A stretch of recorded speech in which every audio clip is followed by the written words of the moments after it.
नमस्कार, आप देख रहे हैं कशिश न्यूज और आपके साथ मैं हूं दीपक शर्मा। मतदान का समय खत्म हो चुका है। 7 चरणों में लोकसभा चुनाव संपन्न हो चुका है और अब बारी है अनुमानों और दावों को आंकने और परखने की। जी हां, जिस तरह से जीत के दावे चाहे एनडीए खेमा हो या आईएनडीआई अलायंस खेमा, दोनों ओर से किया जा रहा है, उन दावों में कितना दम है। अब तक पूरे चुनावी अभियान के दौरान कशिश न्यूज ने आपको राजनीतिक दलों की प्रतिक्रिया दिखाई, राजनीतिक दलों के प्रतिनिधियों की बातचीत सुनाई, उनसे चर्चा की और जो निष्कर्ष निकला वो ये कि किसके दावे में कितना दम है, यह स्पष्ट रूप से तो 4 तारीख को ही पता चलेगा जब मतदान का परिणाम आएगा। लेकिन अनुमान हम लगा रहे हैं, अलग अलग पद्धतियों से अलग अलग संस्थाएं अनुमान लगा रही है। कोई लोगों के सैंपल से अनुमान लगा रहे हैं तो कोई अपने पुराने अनुभव से अनुमान लगा रहे हैं। कोई चुनावी तामझाम और चुनावी गणित का फॉर्मूला किस तरह से सेट हो रहा है उसके आधार पर अनुमान लगा रहे हैं। हम भी अनुमान लगाएंगे, लेकिन हमारा अनुमान और तमाम संस्थाओं और चैनलों से अलग होगा। अलग इस मायने में कि आप हमारे साथ जुड़े रहें, आपको हम उसके बारे में बताएंगे और कौन इन अनुमानों को आपके साथ साझा करेंगे। पहले उनसे आपका परिचय करा दें। हमारे साथ मेहमान जुड़े हुए हैं। हमारे साथ ज्योतिष आचार्य कमलेश पंडित जी जुड़े हुए हैं। आपका बहुत बहुत स्वागत है कमलेश जी। साथ ही पूर्व प्रधान महालेखाकार प्रवीण कुमार सिंह जी हैं, जो वैदिक ज्योतिष में एक्सपर्ट हैं। आपका भी बहुत बहुत स्वागत है प्रवीण जी। और इन अनुमानों को आंकड़ों में ढालने का प्रयास करेंगे हमारे साथ संपादक अशोक मिश्रा जुड़े हुए हैं। अशोक जी, आपका भी इस खास कार्यक्रम में बहुत बहुत स्वागत है। तो कशिश न्यूज लेकर आया है आपके लिए एग्जिट पोल। सबसे पहले संपादक अशोक मिश्रा के पास चलेंगे और उनसे जो अब तक 7 चरणों में दावे हुए हैं और दावों के बाद दोनों खेमे जो अपना अपना आंकड़ा दे रहे हैं, उसका एक छोटा सा रिकैप देख लेते हैं अशोक जी के माध्यम से। अशोक जी, अब तक 7 चरणों में चुनाव संपन्न हुआ है। चुनाव की घोषणा के साथ ही दावे हो रहे थे, या कहें उससे पहले से ही दावे हो रहे थे। आंकड़े जो अलग अलग खेमे से आए हैं, हम चाहेंगे उसके बारे में आप हमारे दर्शकों के साथ कुछ साझा करें। बिल्कुल, देखिए दीपक, पहले तो हम अपने दर्शकों का स्वागत करते हैं और इस कार्यक्रम का मूल उद्देश्य यही है कि अब 7 चरण का चुनाव संपन्न हो चुका है और एग्जिट पोल अभी सभी टीवी चैनलों पर दिखाया जा रहा है। तो एग्जिट पोल का मुख्य उद्देश्य यही होता है कि चुनाव के दरमियान जो मतदाता हैं या जो आम जनता हैं, उनका एक सैंपल लिया जाता है और ये कोशिश रहती है, उम्मीद की जाती है कि इनके जो बयान हैं, इनसे जो बातचीत हुई है या इनका जो मत है, उसी आधार पर निष्कर्ष निकाला जाता है। लेकिन आज का जो कार्यक्रम हम लोगों ने रखा है, उसके पीछे मुख्य उद्देश्य है कि मतदाताओं ने ईवीएम मशीन में अपना वोट डाल दिया है। उन्होंने उम्मीदवारों के भाग्य का फैसला कर दिया है। हो सकता है आंकड़ों के खेल में कुछ राजनीतिक दलों को लाभ हो, किसी को नुकसान हो, लेकिन आखिर दिल्ली के सिंहासन पर फिर से बैठेगा कौन? कौन दिल्ली का बादशाह होगा और कौन सह देगा और कौन मत देगा? इसके लिए हम लोगों ने आज ये आयोजित किया है एग्जिट पोल। और इसके पीछे मुख्य उद्देश्य है कि आज के ज़माने में आपने देखा कि जब 7 चरणों का चुनाव संपन्न होने के एक दिन पहले ही प्रधानमंत्री नरेंद्र मोदी कन्याकुमारी, तो कहीं न कहीं ईश्वर में आसक्ति है, कहीं न कहीं उन्हें लगता है कि हमें योग करना चाहिए, कहीं न कहीं उन्हें लगता है कि हमें ध्यान करना चाहिए। तो भारत की जो संस्कृति रही है उसमें ग्रह नक्षत्रों का भी एक महत्वपूर्ण योगदान रहता है। और यही वजह है कि एक साथ एक वर्ग के छात्र होने के बावजूद, एक राजनीतिक दल में साथ साथ काम करने के बावजूद एक सत्ता के शिखर पर पहुंच जाता है और दूसरा पीछे छूट जाता है। फिर 2024 में किन नेताओं के भाग्य में क्या लिखा है, इस पर हम चर्चा करेंगे। और इसके पीछे मुख्य मकसद यही है आम लोगों को बताने का कि चुनाव परिणाम जो भी हो, लेकिन ग्रह नक्षत्र भी किन नेताओं के साथ है और किन नेताओं को इसकी मदद मिल सकती है। जहां तक आपने कहा 7 चरणों का चुनाव हो चुका है और बिहार की अगर बात करें तो 40 लोकसभा क्षेत्रों में चुनाव संपन्न हो चुके हैं। हर लोकसभा क्षेत्र में पहले में अगर 20 तारीख को चुनाव संपन्न हुए थे तो उसमें मात्र 4 लोकसभा क्षेत्र में चुनाव हुआ था। फिर 26 में 5, उसके बाद फिर 7 में 5, फिर 13 में 5, फिर 20 में 5 और पिछले जो 2 चरण में हुए हैं उसमें 8-8 लोकसभा क्षेत्रों में चुनाव हुए हैं। और जो आंकड़े बता रहे हैं, जो हमारे एग्जिट पोल की संभावना है, जो अनुमान है, उस मुताबिक कह सकते हैं कि बिहार में एनडीए को नुकसान होने की संभावना है। यानी कि जो इंडिया गठबंधन है उसके खाते में कुछ न कुछ उपलब्धि जाने की संभावना है। और उसकी सबसे बड़ी बात यह है कि भले ही यहाँ पे लीडरशिप में कोई बड़ा नेता न हो नीतीश कुमार के समक्ष, लेकिन जो तेजस्वी प्रसाद यादव ने कमान संभाली है उसका कहीं न कहीं लाभ देखने को मिल रहा है। और इस पर हम विस्तृत रूप से चर्चा करेंगे और इसीलिए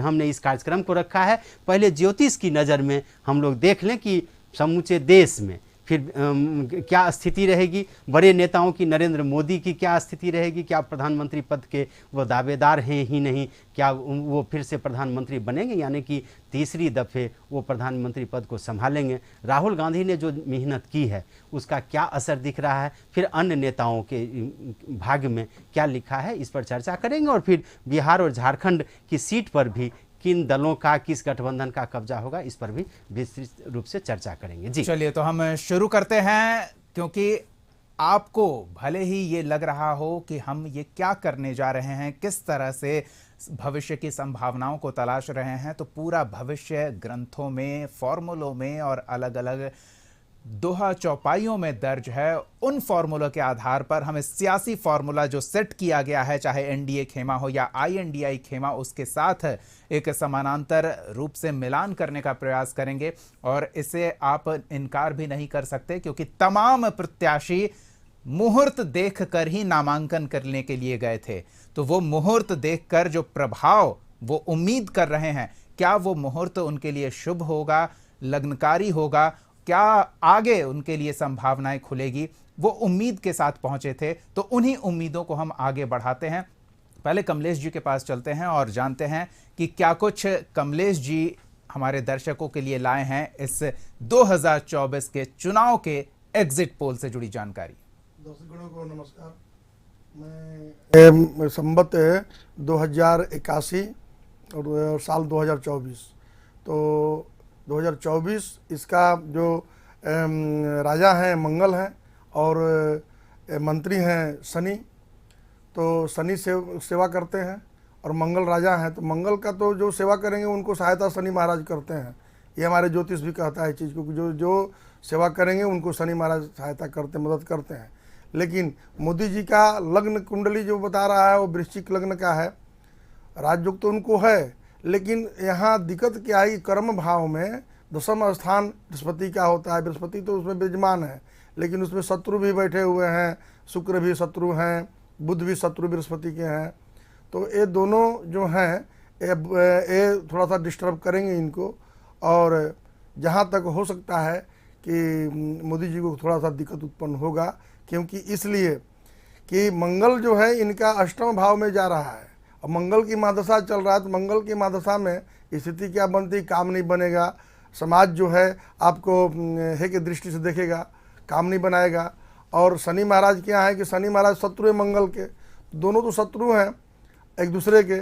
और सूर्य जो हैं राजयोग लेकर आते हैं, तो सूर्य महाराज जो हैं इनके केंद्र को देख रहे हैं। तो जिसके वजह से क्या होगा कि सरकार बनने में थोड़ा सा इनको बनाने में दिक्कत उत्पन्न हो। राजयोग इनको है, लेकिन बहुत सारे मतलब कि दिक्कत उत्पन्न कर सकता है। ग्रह का चाल जो है उनको दिक्कत करेगा।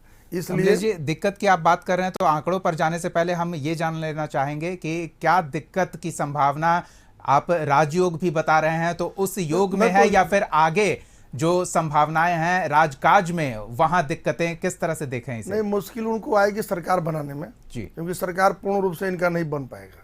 जो बात मैं स्पष्ट बोल रहा हूं, क्योंकि मंगल के महादशा भी है इनका चल रहा है और साथ मंगल राहु एक साथ है, तो अंगारक युग भी बन गया है।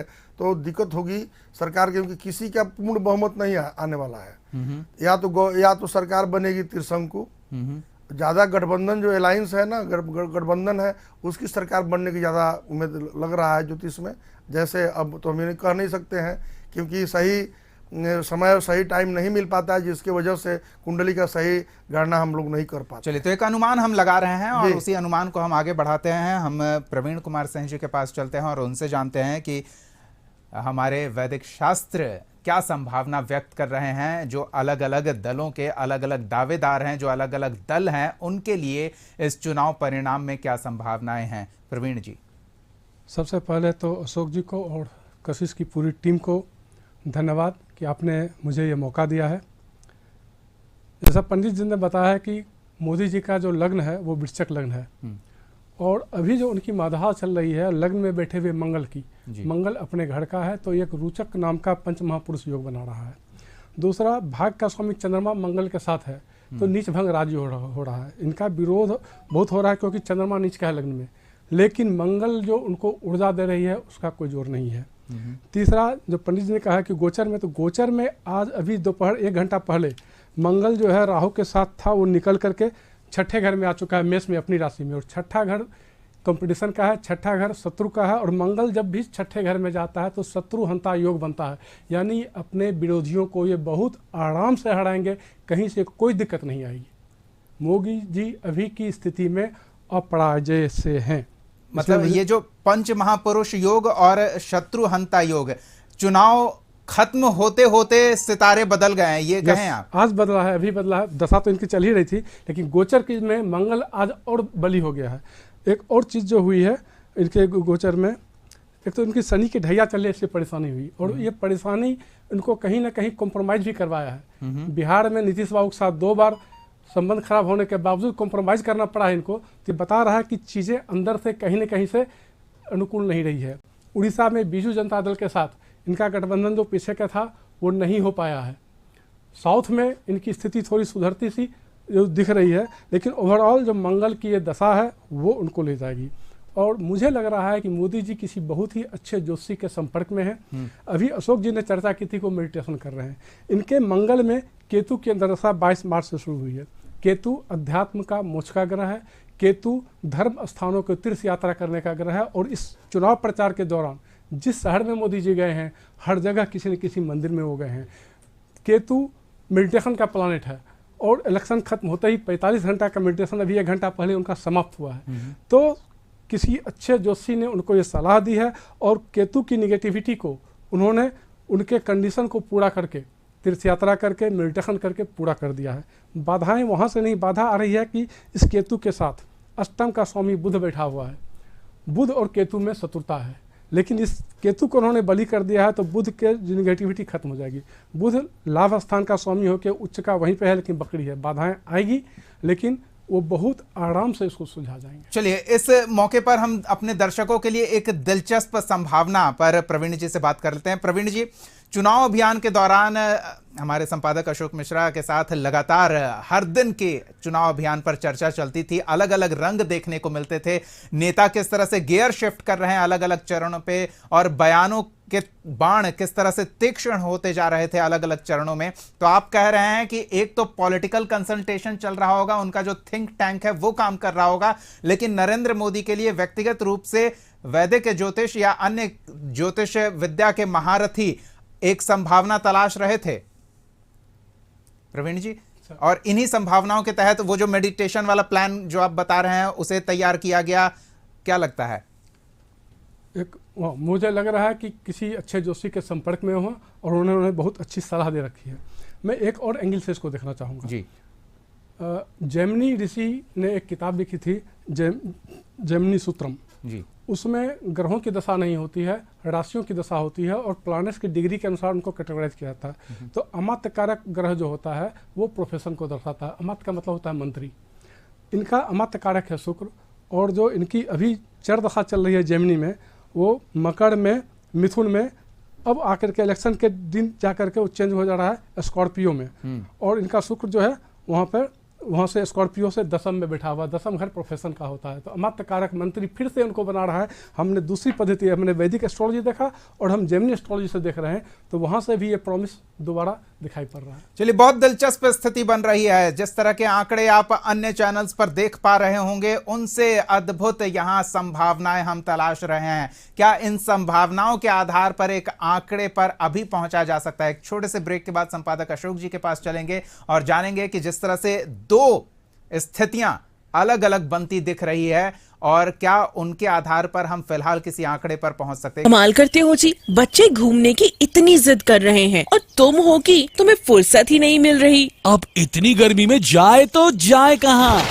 इस गर्मी में मस्ती और फन का आ गया है परफेक्ट डेस्टिनेशन, वाइल्ड वादी, जहाँ है water park, bird park, flower park, trampoline park, amusement park, 250 feet लंबा जिप लाइन और क्रिकेट स्टिमुलेशन का खूबसूरत नजारा। वाइल्ड वादी, 10 माइल चौक, रांची। वाइल्ड वादी यानी अनलिमिटेड फन और अनलिमिटेड मस्ती। कशिश न्यूज पर आप देख रहे हैं एग्जिट पोल, और ये एग्जिट पोल उस माध्यम से हम आपके सामने लेकर आए हैं, उस आधार पर हम लेकर आए हैं आपके सामने जिस आधार पर नेता अपना अगला कदम आगे बढ़ाते हैं। जी हां, ग्रह नक्षत्रों को मिलाकर, देखकर, शुभ मुहूर्त निकाल कर ही कोई नेता सियासत में एक कदम आगे बढ़ाता है, चाहे वो सार्वजनिक रूप से हो या फिर गुपचुप तरीके से। लेकिन तारों को कोई नजरअंदाज नहीं कर सकता। तो ऐसे में हम तारे क्या बोल रहे हैं इसके आधार पर आंकड़ों को एक निकालने का प्रयास कर रहे हैं। ब्रेक से पहले हमने परिस्थितियां समझने की कोशिश की थी, एनडीए खेमे की परिस्थितियां, एनडीए खेमे का नेतृत्व कर रहे नरेंद्र मोदी के तारे और सितारे क्या बोल रहे हैं वो समझने का प्रयास किया था। अब सीधे संपादक अशोक मिश्रा जी के पास चलेंगे और उनसे जानेंगे कि अशोक जी, अब तक जो बातचीत हुई है, नरेंद्र मोदी ने जो 400 पार की बात कही है, इस चर्चा के आधार पर उस आंकड़े के कितना करीब, कितना दूर आप पा रहे हैं अभी? देखिए दीपक, ये दिलचस्प अभी हम लोगों का ये बहस आप कह सकते हैं कि मोड़ पर है। और सबसे बड़ी बात है कि शायद मैं इसलिए कह रहा हूँ कि अभी सभी टीवी चैनल आंकड़ों के खेल में उलझे हुए हैं। हम ये बता रहे हैं, हमने अपने दर्शकों को पहले ही बताया था कि जो नेता है, जो सेनापति है, जो ड्राइविंग सीट पर बैठे हुए व्यक्ति हैं, उनके भाग्य से ही उनके गठबंधन का, उनके दल का, उनके अगर भाग्य में सत्ता योग लिखा हुआ है तो कहीं न कहीं उसकी सफलता उनके गठबंधन को भी मिलती है, उनके दल को भी मिलता है। और अभी हमारे साथ जो मेहमान दो हैं, ये दोनों अपने अपने क्षेत्र के एक तरह से कहिए कि ज्ञानी हैं। उनके पास इसकी जानकारी है कि आखिर किस नेता या किन नेता का सितारा क्या बोल रहा है। लेकिन दोनों, अब आप यही समझ लीजिए कि यहाँ दो अगर विद्वान हैं तो दोनों के जो आंकड़े हैं वो एक साथ नहीं है। आप कह सकते हैं कि दोनों गठबंधन, एनडीए गठबंधन और इंडिया गठबंधन का अगर लघु रूप देखना है तो आप यहाँ पे देख सकते हैं। और जो ज्योतिष विद्या कहती है, इसमें भी अगर आपके पास जानकारी है, लेकिन कहा जाता है ना कि अगर कोई बेहतर खाना बनाने वाला है, नमक की मात्रा कितनी दी जाए या चीनी का मात्रा कितना मिले, उसी से भोजन का स्वाद बदलता है या बनता है। तो यहाँ पे दोनों जो एक तरह से विद्वान बैठे हुए हैं, तो इन्होंने जो बात कही है, और सबसे प्रवीण जी ने जो बात कही है कि अभी से पहले 1 घंटा पहले जो ग्रह नक्षत्र नरेंद्र मोदी जी के लिए था वो अब बदल चुका है। तो परिस्थितियां किस तरह से बदलती हैं वो इसका इन्होंने वर्णन किया। और इन्होंने जो उदाहरण दिया है उसमें जो पुरानी परंपरा रही है ज्योतिष की, उसमें जो पुस्तकें हैं उसके मुताबिक इन्होंने कहा है। और पांडे जी ने जो कहा, इन्होंने भी जो बात कही है वो चूंकि हमारी संस्कृति जो बताती है कि उसके मुताबिक ग्रह नक्षत्र कैसे पल पल बदलता है और एक नेता का भाग्य कुछ देर में कितना बदल जाता है, तो इन्होंने भी जो स्थिति बताई है वो दिलचस्प है। हम फिर प्रवीण जी से एक बात की जानकारी लेंगे, और चूंकि इसमें अब हमारी रुचि और बढ़ गई है कि आप समझ लीजिए, अभी तक जो आलोचनाएं हो रही थी नरेंद्र मोदी की कि कन्याकुमारी गए हैं तो नौटंकी की जा रही है, लेकिन अब जो प्रवीण जी ने एक बड़ा खुलासा किया है कि ये कहीं न कहीं प्रधानमंत्री नरेंद्र मोदी जी ने एक किसी विशेष ज्योतिषी या परामर्श लेकर के उन्होंने ये कदम उठाया है। फिर हम प्रवीण जी से ही जानेंगे कि अगला क्या हो सकता है। यानी कि अशोक जी, आप ये कहना चाह रहे हैं समुद्र किनारे या फिर विवेकानंद मेमोरियल का ये सैर नहीं, सितारों को प्रभावित करने का प्रयास है। प्रवीण जी एकदम सही। दूसरा भी अशोक जी ने जो एक शब्द का प्रयोग किया कि जो नेता होते हैं ड्राइविंग सीट पे होते हैं जी, तो वो ड्राइव कितना अच्छा करते हैं ये निर्भर करता है कि गाड़ी की हालत क्या है, यानी कि उनकी पार्टी की हालत क्या है और उनके और सपोर्टिंग सिस्टम क्या है। तो मैंने इस बार क्या किया कि मोदी जी की कुंडली तो देखी ही, मैंने बीजेपी की कुंडली देखी, मैंने इस देश की कुंडली देखी। बीजेपी और भारत दोनों की कुंडली में चंद्रमा की मदहा चल रही है, और मोदी जी की कुंडली में चंद्रमा उनके भाग्य का स्वामी है, लग्न में बैठा है, राजयोग में बैठा हुआ है। तो देश की परिस्थितियाँ, देश और दोनों एक दूसरे के लिए पूरक हो जाएंगे। देश को मोदी की जरूरत है और मोदी को देश की जरूरत है। दूसरा, भारत की कुंडली में चंद्रमा की दशा में शुक्र की अंतर्दशा चल रही है, और ये दोनों फीमेल प्लानेट हैं। तो जो मोदी जी ने जनधन योजना चलाई, जो उन्होंने उज्ज्वला योजना चलाई या 3 तलाक करवाए हैं, महिलाएं ज़्यादा वोट देंगी मोदी जी को, मुझे ऐसा ग्रहों के इससे लग रहा है। चलिए और जब प्रवीण आप जी, आंकड़े आधी आएंगे, आबादी को एनडीए के पक्ष में आप बता रहे हैं। परसेंटेज ज़्यादा होगा एनडीए के पक्ष में। चलिए और क्या है? तीसरा है कि मैंने आरएसएस की कुंडली ली, क्योंकि कैडर बेस्ड पार्टी भारत में दो ही थी। एक समय में आप सीपीआई सीपीएम को कह सकते थे, और उसके बाद आरएसएस अपने आप को अलग जरूर रखे हुए है, लेकिन इनके कैडर के लोग गांव-गांव में फैले हुए होते हैं और ये कर रहे हैं। तो उनकी जो दशा चल रही है उसमें गुरु और शुक्र, और वो दोनों राजयोग में शामिल है। मोदी जी की कुंडली में चौथे में गुरु बैठा है और दसम में शुक्र बैठा है। तो कैडर का भी पूरा सपोर्ट मिल रहा है, यानी कि इनका जो सपोर्ट सिस्टम है वो भी मोदी जी को फेवर कर रहा है। जबकि जब मैं राहुल गांधी की कुंडली देख रहा हूं तो कांग्रेस के जो दशा है वो अच्छी नहीं चल रही है। यानी जो प्रवीण जी, हम आएंगे सिस्टम है INDI अलायंस पर आएंगे। पहले एक तरफ के लिए कुछ आंकड़े निकालें। एक बार कमलेश जी के पास चल लेते हैं, फिर अशोक जी से जानेंगे कि 400 से कितना दूर कितना पास वो देख रहे हैं। कमलेश जी, अभी जो परिस्थितियां बन रही है, ये परिस्थितियां, वो कहते हैं ना, एक दिन में किस्मत बदल जाती है, तो ये सितारों का प्रभाव होता है। किस्मत कैसे बदलती है और किस्मत कैसे बनती है? दीपक जी, हमारे संपादक महोदय जी बोले हैं कि ड्राइविंग ठीक मतलब होना चाहिए, लेकिन पार्ट्स खराब हो तो उस ड्राइविंग करके क्या कर सकते हैं? जी जी, यहाँ ये भी दिक्कत है। लेकिन अब यहाँ तो कुंडली में केतु भी देख रहा है, राहु भी देख रहा है, और राहु अगर आपका मजबूत है तो आप राज्यों का आपको प्राप्त होना कोई रोक ही नहीं सकता है, क्योंकि ग्रहों में बलि भी होता है बहुत ज़्यादा। राहु मजबूत है, बृहस्पति मजबूत है, और छठे भाव को कोई ग्रह नहीं है, और अष्टम भाव में कोई ग्रह नहीं है, द्वादश भाव में कोई ग्रह नहीं है, तो राजयोग बना देगा, निश्चित है, इसमें दो राय नहीं है। लेकिन हम तो देख रहे हैं कि मोदी जी को मंगल भी थोड़ा सा उथल पुथल है। अब अढ़ाई मंगल भी उथल पुथल कर रहा है, राहु भी उथल पुथल कर रहा है, और केतु भी देख रहा है। सूर्य को केतु शत्रु है, सूर्य का केतु शत्रु है, राहु शत्रु है। राजयोग बनने में व्यवधान, और सूर्य को माना जाता है कि क्या प्रभाव है, प्रभावशाली व्यक्तित्व हो, तो क्या वो प्रभाव में कमी कहीं गुंजाइश? हाँ, केतु की, क्योंकि केंद्रस्थ जो वृश्चिक लग्न कुंडली हमारे मोदी जी का है, तो वो कुंडली में केतु भी देख रहा है उस दृष्टिकोण से। तो केतु तो अध्यात्म की ओर ले ही जाता है, पाप ग्रह भी है, और राहु भी पाप ग्रह है, सूर्य भी पाप ग्रह है, मंगल भी पाप ग्रह में आता है, तो ये सब पाप ग्रह में आता है। तो अब केतु की दृष्टि है राजयोग पर, सूर्य का शत्रु, सूर्य का कुर्सी है, और सूर्य उस पर डाले हुए हैं, केतु डाले हुए हैं, राहु डाले हुए हैं, तो दिक्कत उत्पन्न तो होगी ना।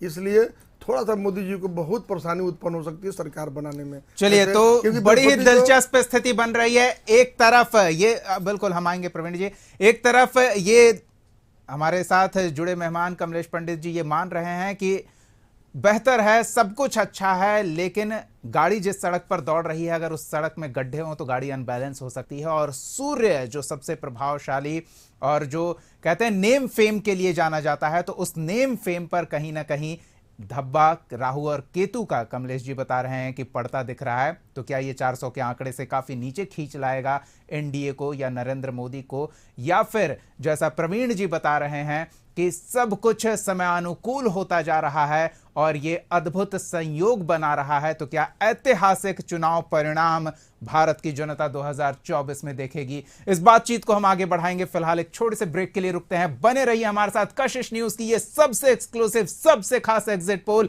आंकड़ों के साथ हम तुरंत लौटते हैं, देखते रहिए।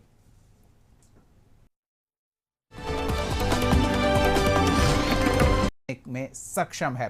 तो थोड़ा INDI अलायंस खेमे की अब बात कर लेते हैं, उसके बाद फिर दोनों को संयुक्त रूप से देखेंगे। नरेंद्र मोदी और एनडीए की बात हमने की है, अब ब्रेक के बाद हम INDI अलायंस खेमे की बात करते हैं। कमलेश जी से शुरू करते हैं। कमलेश जी, दूसरे खेमे में एक तरफ चलिए, आप मान रहे हैं कि सड़क में गड्ढा है, गाड़ी की इंजन अगर मजबूत है तो गड्ढे में हिचकोले खाते आगे बढ़ सकती है, लेकिन अगर आगे स्पीड ब्रेकर दमदार हो तो वो पार करना मुश्किल हो जाएगा। स्पीड ब्रेकर INDI अलायंस क्या ब्रेकर का काम कर पाएगा? क्या संभावना देख रहे हैं? राहुल जी का देखिए, राहुल जी का है ना कि इनका एक तुला लग्न कुंडली इनकी बनती है, और थोड़ा सा शनि के 7.5 से पीड़ित हैं, और शनि का 7.5 उतना मकर राशि में अभी शनि का 7.5 शुरू है, और अभी मीन, मकर, कुंभ और मीन, तो अपने राशि पर रहते हैं। शनि महाराज ज़्यादा नुकसान नहीं करते हैं, कम ही करते हैं, क्योंकि ज़्यादा नुकसान करेंगे मीन को, क्योंकि मीन उनका शत्रु राशि है।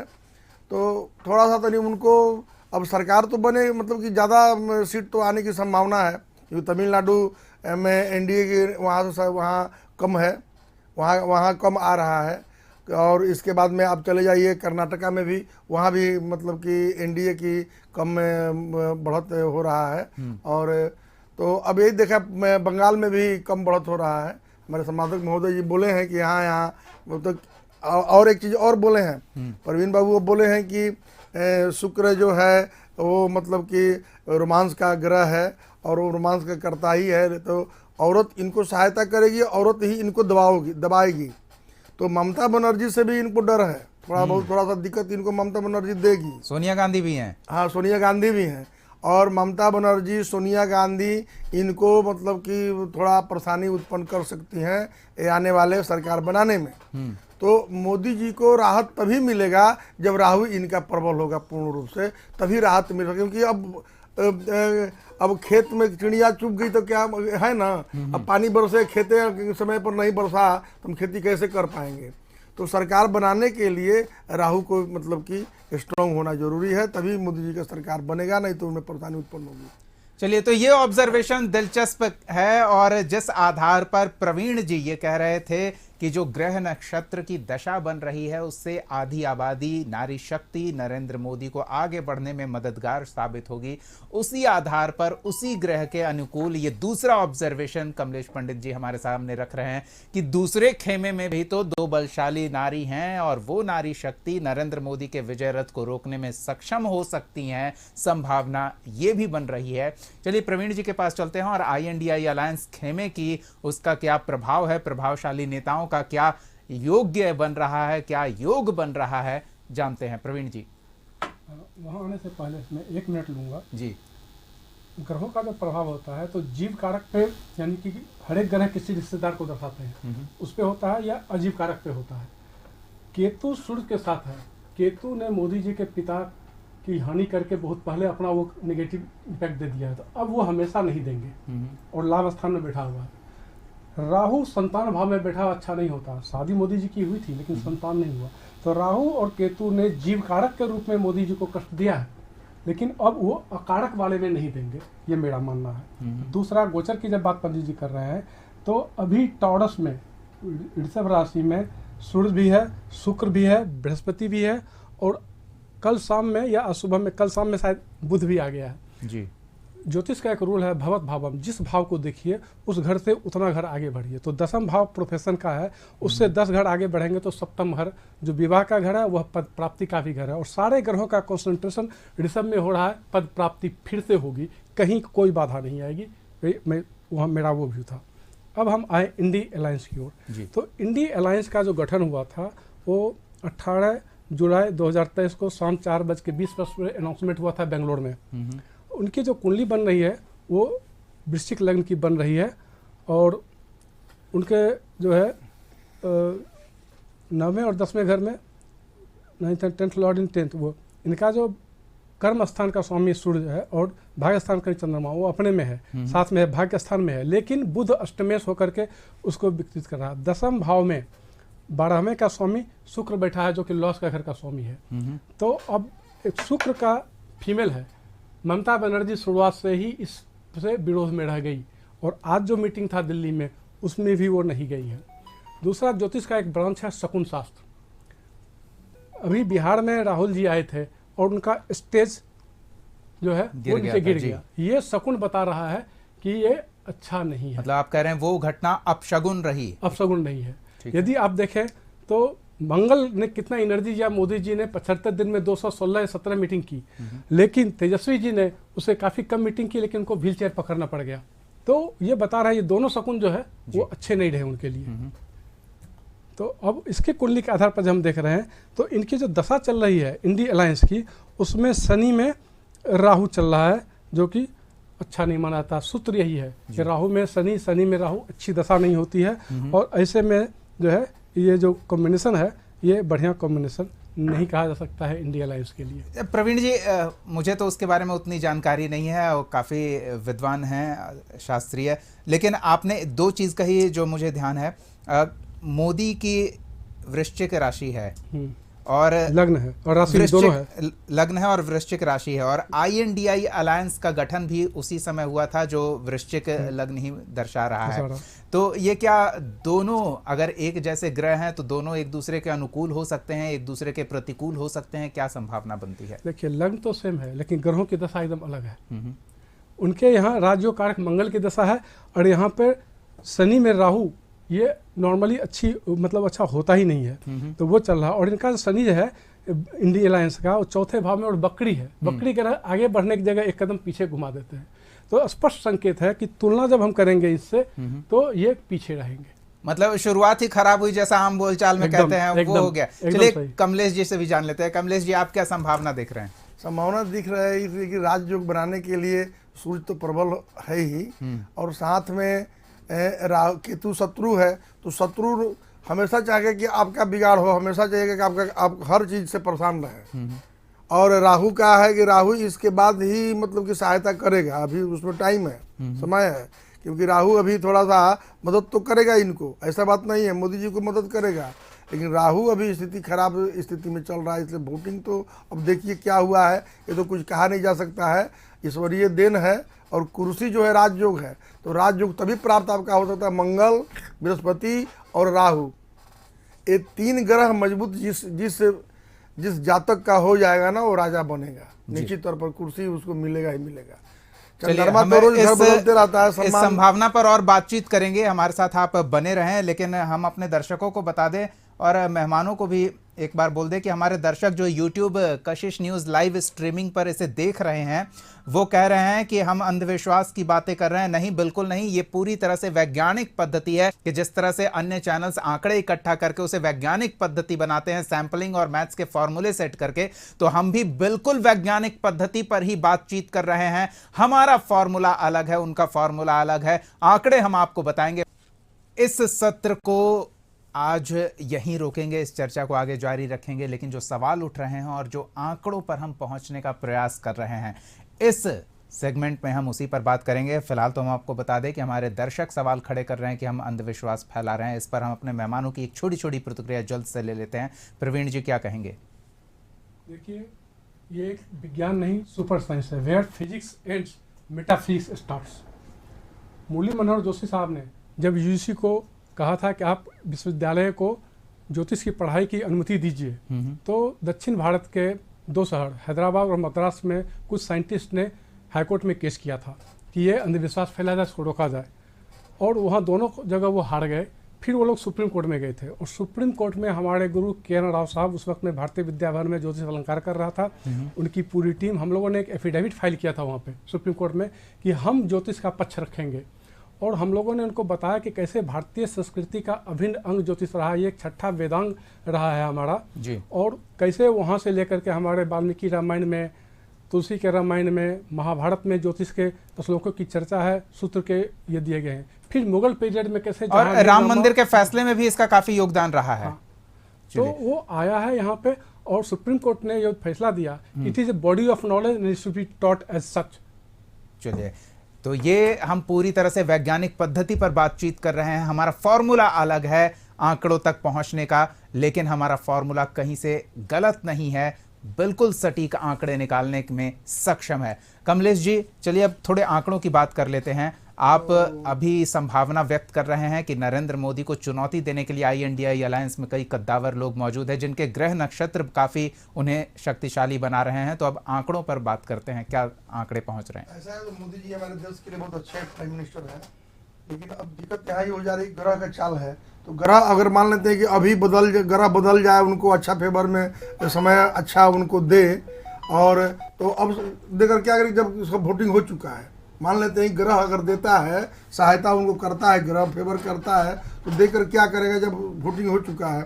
तो अब रही बात यहाँ के आंकड़ा की बात, तो 200, 201, 205, 210 के आते आते सिमट जाएगा, क्योंकि सरकार किसी का पूर्ण बहुमत में नहीं बनने वाली है, और ज़्यादा तक बढ़त बना सकता है अलायंस, जो गठबंधन है, इंडी सरकार जो है बनाए लोग गठबंधन जो किया है, उन लोग का बढ़त बनेगा। मतलब ये जो अकेले बीजेपी कह रही है 370 हम लाएंगे, वो आंकड़ों के साथ बहुमत, अकेली पूर्ण बहुमत वाली सरकार जो 2019 में स्थिति थी वो 24 में नहीं होगी। 2019 और 2019 वाली स्थिति नहीं बन पाएगी ना, 2014 वाली स्थिति नहीं बन पाएगी, क्योंकि ग्रहों का चाल बहुत खराब चल रहा है। इसलिए थोड़ा सा नहीं मोदी जी को शिकस्त तो देगा, ग्रह ही शिकस्त दे रहा है।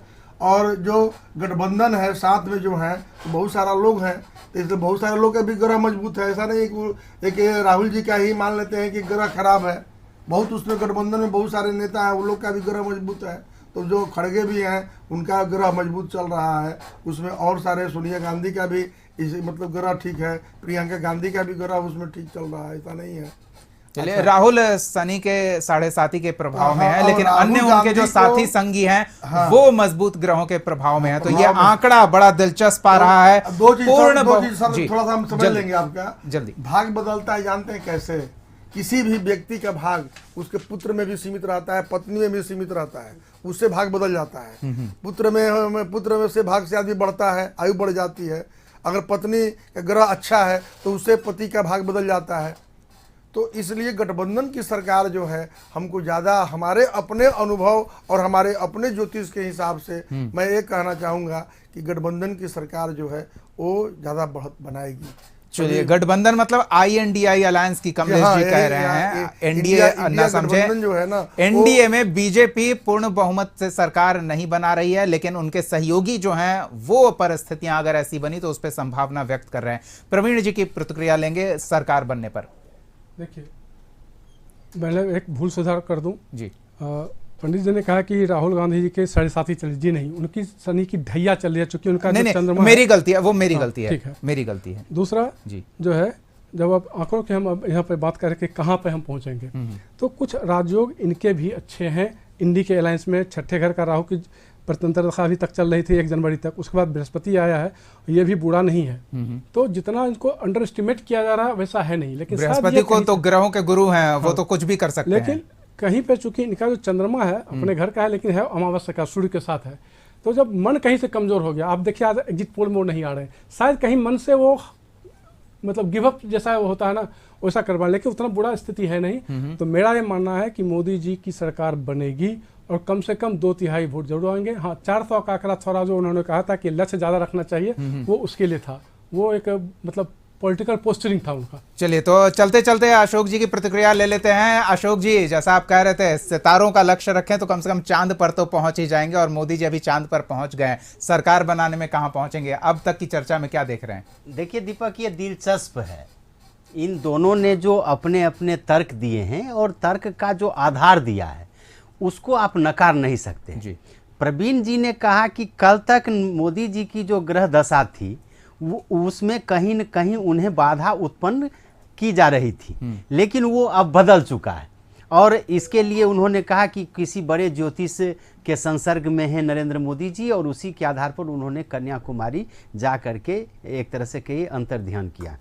पांडे जी ने भी एक बहुत बड़ी बात कही है कि आज आपका अगर ग्रह बदलता है आपका समय, लेकिन कल तो जो वोटिंग हुई है, जो चुनाव हुए हैं, जो मतदान हुआ है, उस समय तो ग्रह दशा आपके खिलाफ तो मशीन में चला गया, वोट में। तो ऐसी परिस्थिति में ये दोनों विद्वानों ने जो अपनी अपनी बात कही है, ये एक दिलचस्प मोड़ है कि एक स्वाभाविक है, आधा गिलास पानी किसी के लिए आधा भरा हुआ है, किसी के लिए आधा खाली है। तो इन दोनों के जो तर्क हैं वो अपने अपनी जगह पे काफ़ी महत्वपूर्ण हैं, और यही इसीलिए हम अपने दर्शकों को दिखाना चाहते थे, बताना चाहते थे कि एक ही रास्ते से कोई व्यक्ति जा रहा है, वो मुकाम तक पहुंच जाता है और दूसरा रास्ते में अटक जाता है। प्रवीण जी शायद कुछ कहना चाहते हैं, फिर हम इन पर लौटेंगे। जी। उनकी दशा एक दिन में नहीं बदली है, और किसी एक ग्रह से कुछ पूरा रिजल्ट नहीं चेंज करता, साड़ों का प्रभाव होता है। मंगल की दशा जो राजयोग कारक है 2020 के नवंबर से चल रहा है मोदी जी का, और उससे पहले चंद्रमा राजयोग में था, वो चल ही रहा था। अभी क्या हुआ है कि 1 मई को बृहस्पति मेष से निकल के ऋषभ में आया, सप्तम में जो उनके पद प्राप्ति का घर है, वहीं 1 महीना पहले 15 दिन पहले सूर्य आ चुका है, शुक्र आ चुका है, और आज वहाँ पे बुध भी पहुँचा, और मंगल आज जो है राहु के चंगुल से निकल के अपने घर छठे में आया, जो शत्रुहंता योग बनाया। तो आजकल में इनकी जो अच्छी स्थिति थी और बेहतर हो गई है, ये मैं कहना चाह रहा हूँ। और नंबर 1 दूसरी बात दीपक ये समझिए कि कभी कभी होता क्या है, अब आप देख लीजिए किसी नेता की ग्रह दशा अगर मजबूत होती है तो बहुमत नहीं होने के बावजूद भी वो सत्ता में पहुंच जाते। बिल्कुल, आप अकेले व्यक्ति भी सीएम पीएम बिल्कुल, बनते हैं, ये मधुपुरा हमने को देखा आपने है। लीजिए, बिल्कुल। चलिए, वक्त का अभाव है, लेकिन गुजराल साहब बिल्कुल गुजराल हो तो दिलचस्प स्थिति है, लेकिन हम अभी आपके लिए आंकड़ा छोड़कर नहीं जा रहे हैं, आपके लिए दो संभावनाएं छोड़कर जा रहे हैं और दोनों संभावनाएं बड़ी दिलचस्प है। दीपक ये कहना चाह रहे हैं थोड़ा सा, जल्दी से कमलेश जी। हम कह रहे थे, ये बात कह रहे थे कि सरकार तो मान लेते हैं बनेगी, ग्रह का चाल तो मान ले बदल गया, अभी आ गया ग्रह का चाल, वोटिंग तो पहले हो ही चुका है, तो फिर हमको कब जीतने या न जीतने की बात तो दूसरी चीज है, वो तो अलग। अब सरकार बने, हमको सपोर्ट करेगा लोग, ठीक है, नहीं करेगा फिर बाद में गिरा भी सकता है। मतलब जोड़ तोड़ की संभावना भी आप व्यक्त हाँ, कर दे रहे हैं कर लिए हैं, अभी। चलिए, दिलचस्प स्थिति है। आपको अगर चाहिए कि हम इस पद्धति से आंकड़ों पर बातचीत करें तो सोशल मीडिया प्लेटफॉर्म पर कशिश न्यूज पर अपनी बात रखिए। हम इस चर्चा को फिर अगले दिन, 3 दिन है अभी शेष, 4 तारीख को परिणाम आने से, तो हम कुछ और संभावनाओं पर बातचीत करेंगे। और आंकड़े आपके लिए नहीं है, लेकिन यह संभावना है कि पूर्ण बहुमत से बीजेपी, एनडीए के लिए संभावना हमारे मेहमान व्यक्त कर रहे हैं, लेकिन बीजेपी के लिए पूर्ण बहुमत से सरकार बनाने की संभावना फिलहाल धूमिल दिख रही है। अब क्या है, वो बिल्कुल देखना है। तो INDI अलायंस के लिए संभावना अभी भी है, जैसा मल्लिकार्जुन खड़गे मंच पर आकर कह चुके हैं बैठक के बाद। तो उन संभावनाओं पर 4 तारीख को स्थिति स्पष्ट हो जाएगी। फिलहाल इस चर्चा में शामिल होने के लिए बहुत बहुत धन्यवाद कमलेश पंडित जी और प्रवीण कुमार सिंह जी, अपना समय देने के लिए। अशोक जी, आपका भी बहुत बहुत धन्यवाद।